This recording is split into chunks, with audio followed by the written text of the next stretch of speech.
can guarantee you this is a one-of-a-kind 3-wood combination. I'm going to take arguably one of the most popular heads of all time and put it with one of the most popular shafts of this year, and then I'm going to give it away to one of you.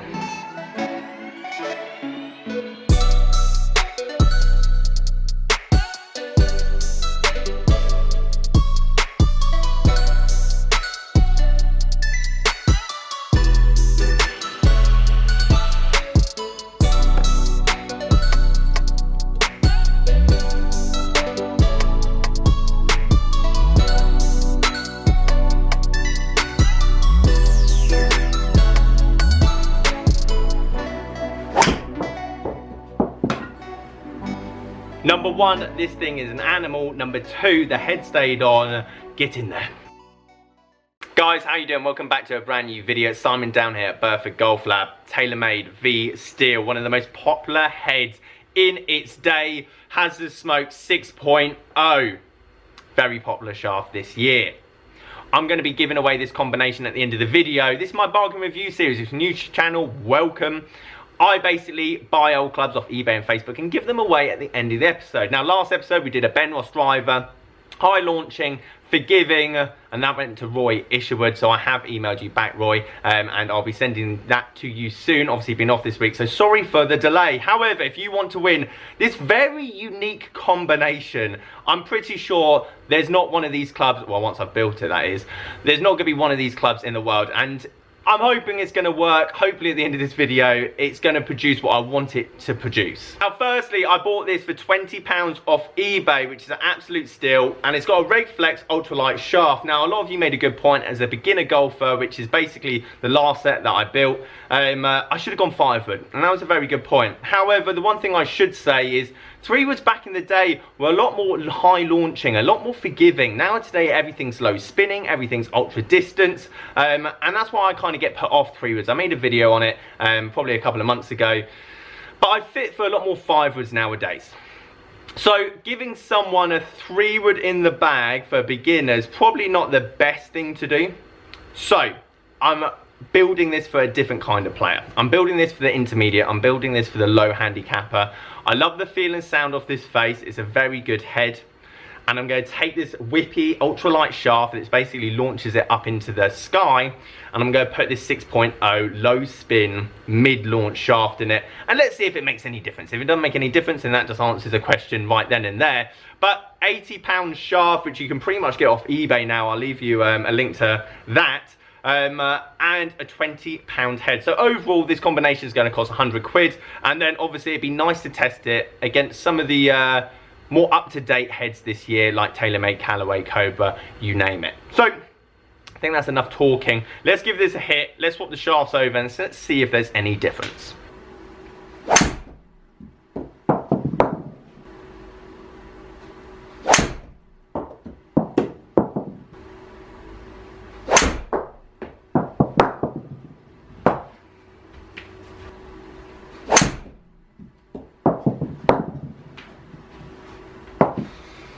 So that went pretty well for a £20 3-wood and a Reg Flex shafts. Distances were actually quite good.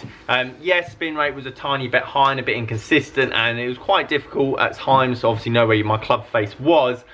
However, ball speed was good for a 20-year-old or 15-year-old head, I should say, in £20. Club head speed, my monitor can't measure club head speed. So if there's any differing between this and the other combo, it's because the ball speed is higher and it works out club head speed by ball speed and efficiency.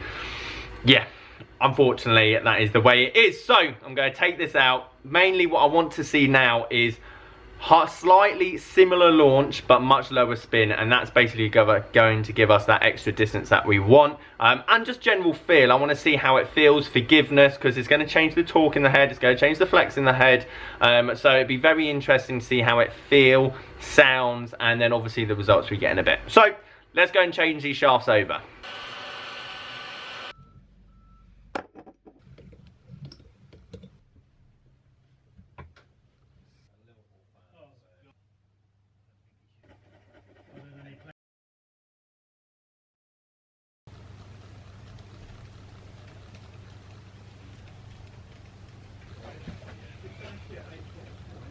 Here it is in all its glory, 5 hours later, with that shaft firmly in there. It reminds me of when I watch those programs on like American sleeper cars where they look rubbish on the outside, yet under the hood these things go 0 to 60 in a split second.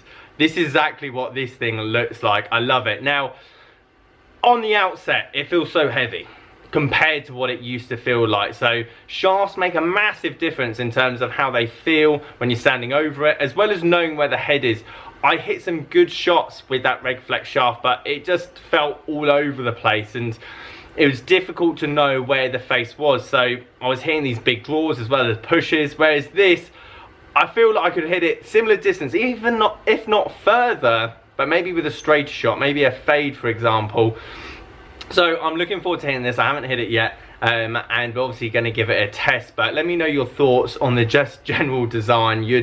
It draws some attention. If you stood on the tee and you got this out and people were like, what have you got there?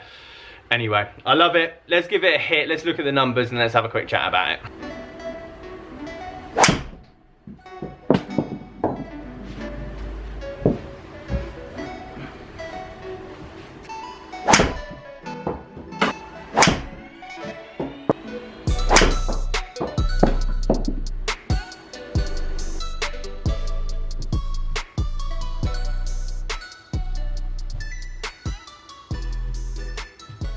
Number one, this thing is an animal. Number two, the head stayed on.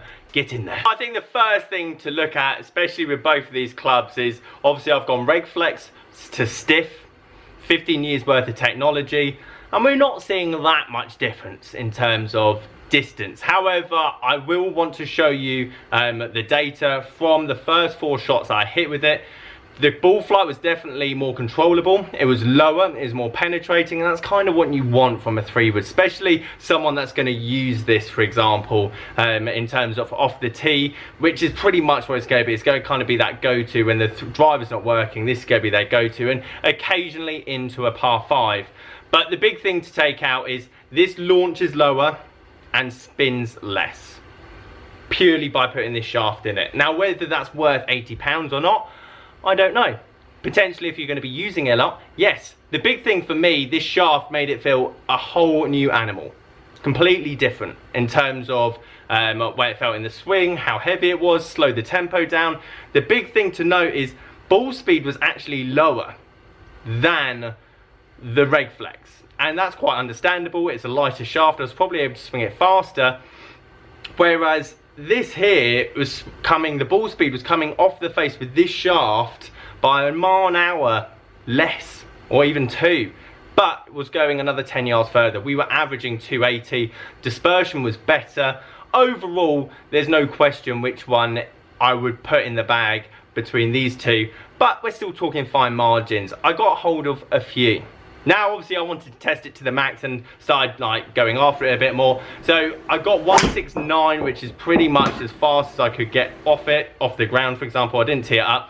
And spin rate was still relatively normal, high 3,000, something like that. I actually fatted one that went 295, which was my PB of the day. Ball speed was at 157, launch was up to 14 degrees, and obviously the rest is, if you've been watching this channel, you'd understand why that ball went so much further, because the spin rate was down to about 2.5, which is basically a driver. But I found it well. Works well off a mat, wouldn't work well in the winter. Anyway, I love it. I love the idea that this pretty much can keep up with anything out there this year.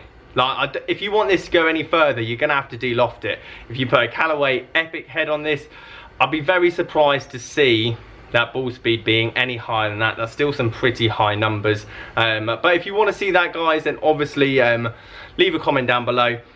But if you want to win this, more importantly, then obviously comment down below. Leave this video a like and subscribe if you are new. The most unique Taylormade 3-wood in the world. See you later.